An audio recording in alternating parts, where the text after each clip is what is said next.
Sipiat lagi ning mga pagtulunan sa mga sabadista. Sipiat yun kay dili man pwede ay ang babae mangulo. Kay si Ellen G. may nangulo ani. O paminaw na to ng video ni Kuan ni Eli Soriano. Itirahan ni si Eli Soriano. Paminaw na to. Totoo po bang may kakibat na sumpa po ito ayon sa Biblia?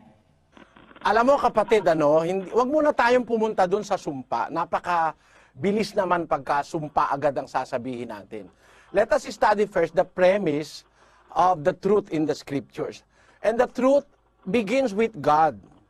All truth comes from God. I hope you believe on that. Lahat ng katotohanan ang gagaling sa Diyos. Tignan natin yung katotohanan nasa Diyos muna. Doon sa 2:11 ng unang Timoteo hanggang 14, ganito nakasulat doon. Ang babae mag-aral na tumahimik na may buong pagkapasakop. Ngunit hindi ko ipinahihintulot na ang babae ay magturo ni magkaroon ng pamumuno sa lalaki, kundi tumahimik. Sapagkat si Adam ay siyang unang nilalang, saka si Eva. Nakakaalam ng lahat ng kabutihan, pinanggagalingan ng lahat ng katotohanan, inuna niya yung lalaki sa paglalang. Kasi kailangan niyang maiuna yung lalaki sapagkat gagawin niyang presidente ng babae. Ang sabi, ang babae mag-aral na tumahimik na may buong pagkapasakop. In English it says, let the woman learn in silence with all subjection. I suffer not the woman to teach nor to usurp authority over the man, but to be in silence. For Adam was first formed than Eve. So it is a godly principle na maging pangunahin ang lalaki pagka ang pinag-uusapan mga bagay na relihiyoso o pangrelihiyon. Hindi pinahintulot sa babae na siya ang mamuno sa lalaki, kapatid, Ngayon, yan kasi ang kalooban ng Diyos. And nobody is more knowledgeable than God. Kung gusto nating kumuha ng diwa or the spirit of truth, sa Diyos tayo susunod. Sino uunahin natin? Sino lalagay natin?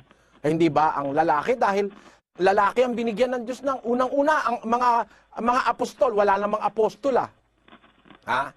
Sa Biblia ba may mababasa kang obispa o apostola? Yung matataas na mga tungkulin sa loob ng church.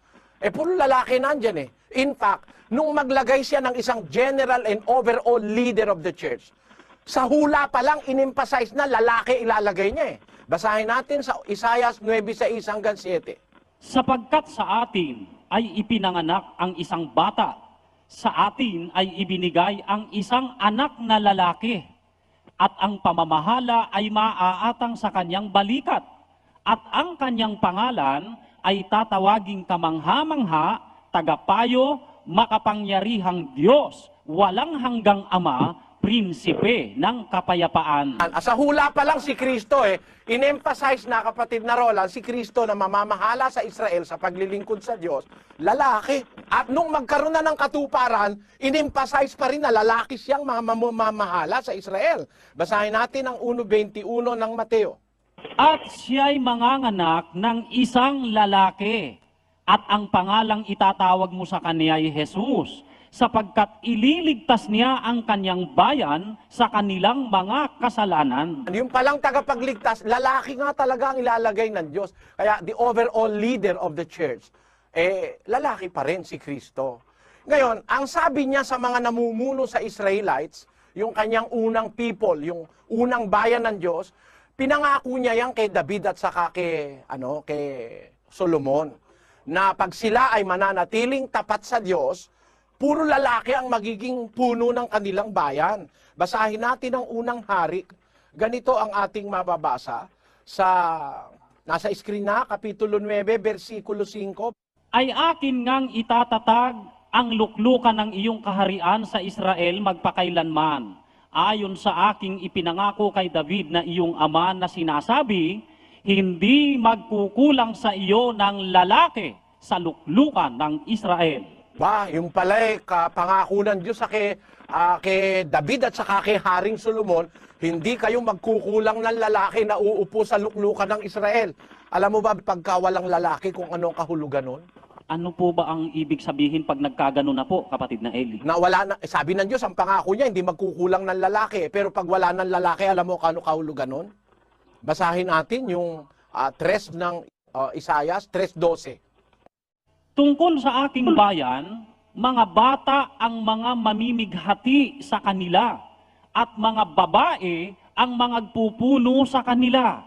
O bayan ko, silang nagsisipatnubay sa iyo, mangagliligaw sa iyo, at sisira ng daan ng iyong mga landas. Pagka pala babae na, pasira na yan. Downfall na ng bayan. Pag babae na ang mamumuno sa bayang sa Diyos o sa relihiyon, downfall na yan, kapatid.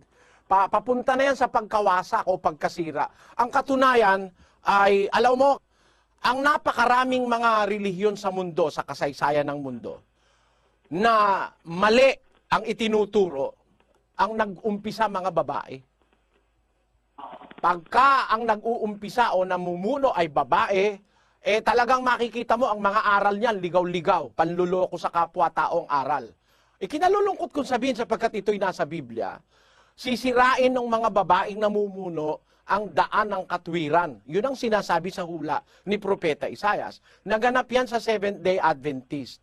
Basahin natin ang kasaysayan ng Seventh-day Adventist na inaamin nila mismo na ang naka-impluwensya sa kanilang relihiyon, babae. Basahin natin. Yan po ay nasa kanilang aklat, Brother Roland. Ayan po, Seventh-day Adventist Believe. Sa page 224 po ng aklat mismo nilang yan, the spirit of prophecy in the Seventh-day Adventist Church. The gift of prophecy was active in the ministry of Ellen G. White, one of the founders of the Seventh-day Adventist Church. Sinasabi nila, inaamin nila ang founders ng Seventh-day Adventist Church, mga tao, at si Ellen G. White ang isa riyan. Alam mo, yung tunay na iglesia was not founded by men. Wala kasing karapatan ng tao na magtayo ng iglesia o yung bahay o yung relihiyon sa Diyos. 127:1 ng awit.